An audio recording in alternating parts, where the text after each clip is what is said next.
Hey guys, okay, so I have picked some books off of my shelves that I have not read that I kind of am like, I don't know if I ever want to read them.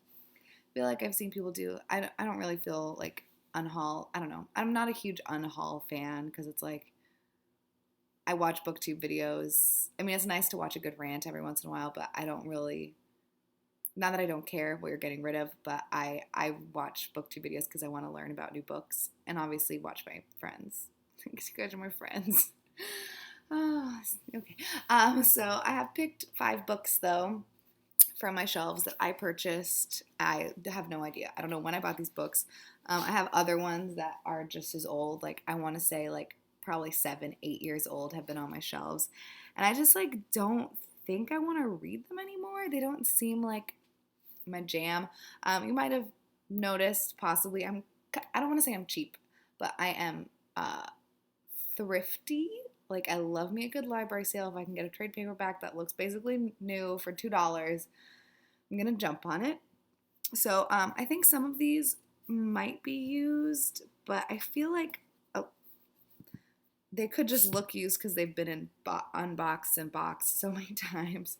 Um, I'm pretty sure I got at least 3 of them when Borders went out of business a long time ago. I don't remember when because everything was like 70% off and I didn't see anything that I liked and I wasn't like, oh, maybe I should just not buy anything since I don't see anything that I like. I was like, oh, let me just buy something because it's cheap. Now I feel like I have kind of gotten over that for the most part. I feel like I'm more in tune with my inner reading spirit. Um, I'm going to read the backs of, oh, I'm already giving you a sneak peek. I'm going to read the backs of the books to you because I don't usually read synopses of the books that I'm going to read before I read them. I like the surprise, and but I want your opinion on if you think it's even worth it, if I should keep these books or if I should just get rid of them. Basically, I can't make up my own damn mind for myself, and so I want your help. But you don't know what any of these books are, and you probably make more intelligent decisions than I do. So I'm going to read the backs of the books to you.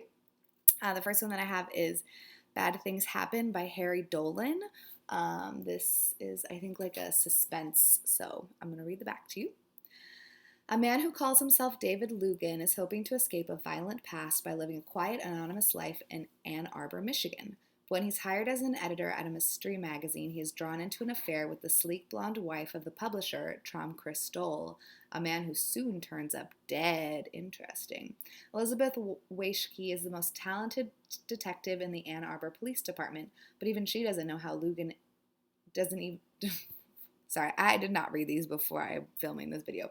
But even she doesn't know if Lugan is a killer or an ally who might help her find the truth. As more deaths start mounting up, some of them echoing stories published in the magazine, it's up to Elizabeth to solve both the murders and the mystery of Lugan himself. So, interesting. I am intrigued based on the synopsis. I might, just because I feel like it's a mystery, so I might as well just like try it. I might read like a chapter, and if I should have just made this a try a chapter tag, but I don't know how to edit and it's too late already. So I might just read a chapter, and if I like the writing, then maybe I'll just keep it on my shelves for a little bit. The next one that I have is Songs for the Butcher's Daughter by Peter Manseau. In a book warehouse in western Massachusetts, a man at the beginning of his adult life and at the end of his career rope becomes involved with a woman, a language, and a great lie that will define his future. Narrated by 2 poets, one who doesn't know he is and one who doesn't know he isn't, Songs for the Butcher's Daughter is at once an immigrant's epic saga, a love story for the ages, and a testament to Manseau's ambitious genius. I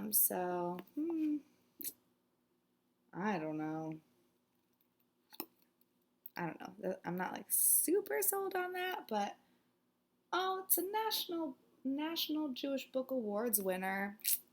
Maybe I'll hold on to it. I'm already noticing that I'm probably just going to keep all these books until I try them.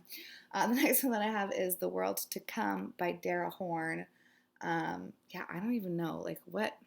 I feel like this cover does not appeal to my reading tastes. We'll see. $1 Million Chagall is stolen from a museum during a singles cocktail hour. The unlikely thief, former child prodigy Benjamin Ziskind, is convinced that the painting once hung from his parents' living room. This work of art opens a door through which we discover his family's startling history, from an orphanage in Soviet Russia where Chagall taught to suburban New Jersey and the jungles of Vietnam. That does sound kind of interesting, though, based on that. I don't know. Maybe I should just give up this whole thing. I'm just gonna probably keep all of them, but we're already so close to the end. This one is called Along. Like what? Like look at this cover. This does not. I mean, I know it's like really pretty, and I'm sure you're probably thinking it's really pretty, but it just doesn't like have the vibe of the books that I like to read. This one's A Long, Long Time Ago and Essentially True by Bridget Pasulka.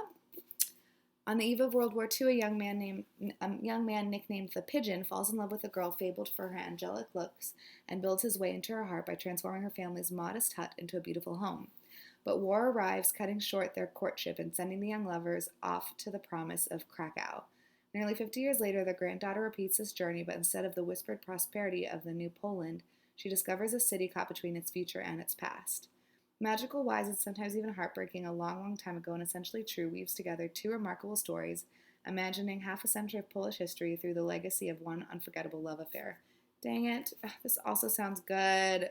Ugh. Last one. We'll see. This one is called Hummingbirds by Joshua Gaylord. Hummingbirds is a wonderfully compelling novel about the intertwining and darkly surprising relationships at an elite Carmine Casey school for girls on Manhattan's Upper East Side, where the rivalries and secrets of teachers and students intersect and eventually collude. In the world of students, popular Dixie Doyle battles to wrest attention away from Liz Warren, who spends her time writing and directing plays based on the Orestia. In the world of the teachers, Leo Binghammer must now share his territory with Ted Hughes. Interesting name choice there. The new English teacher who threatens Binghammer's status as sole owner of the girls' hearts. Oh, SpaghettiOs. Seasons change and tensions mount as the students, longing for entry into the adult world, toy with their premature powers of flirtation. SpaghettiOs again. The deceptive innocence of adolescence becomes a trap into which flailing teachers fall as the line between maturity and youth begins to blur. Ugh. It sounds like it's going to have some weird teacher and student sexy times. I can't get too graphic, though, I don't think. But, I just saw the word kisses. I shouldn't have looked through the pages. So, yeah, I'm very intrigued. So I feel like when I picked these up, I picked them up based on cover, and now I feel like the reason that I'm trying to get rid of them is based on cover too. But these three in particular, like this one's about, that's so hard, Poland and World War II. This one's Soviet Russia, and then this one's a Jewish Book Award winner. So I'm like, I should try it. And then this one's like a weird school thing. And I did read this. Those of us who love Muriel Sparks, The Prime of Miss Jean Brodie, will now have to make room next to it on our shelves for Joshua Gaylord's winning debut. It's a debut, though. I might not like it. And then a mystery. So I don't know. Have you read any of these books? Have you heard of any of these authors? Can you give me any information that you might have on what's happening here? This video is a disaster. It's almost the end of Veto, and then you won't have to see my face every day anymore. I promise. Definitely promise. Yeah, let me know. This is weird. I don't know. Ooh.